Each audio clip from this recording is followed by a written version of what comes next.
Mahin ka to sa mga vlogger bitaw nga nag-action ng kabalaka kay hantod karon wala pa na monetize. Mga idol, ayaw mong kabalaka ana kay ako ni agi pod ko ana. Dili tanan madali, dili tanan dali labi na og makalapas bitaw ka sa mga policy ni Meta kanang ma-restrict ka. Kaya ako dugay pod ko na monetize pero wala ko ni surrender mo na ako nga ka-advise niyo. Padayon lang mo, padayon, ayaw mo katras kay og muundang mo. Wala na pag-asa na, wala padayon, i-enjoy lang na ninyo.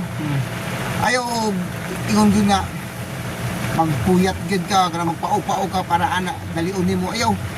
Kinahanglan nimo na og kuan. Kining hinay-hinay kay sa dugay imo ra nang makabot na dili lalim ang kuan, dili lang ta magdali kay sa ngadto gihatag gapon sa panahon na ang atong gipangandoy o atong gipangandoy atong lang maangkon mo na akong gi-advise niyo ayaw lang mo kabalaka og wala pong monetize kay ako usa ko ana na dugay ko kung kayo na monetize ana tungod kay sige lang padayon kalayan na monetize ko mo na akong advice kanyo ayaw lang mo kundang nya ayaw mo kapura kay maabot ra ginagyapon. Okay mga idol, daghang salamat.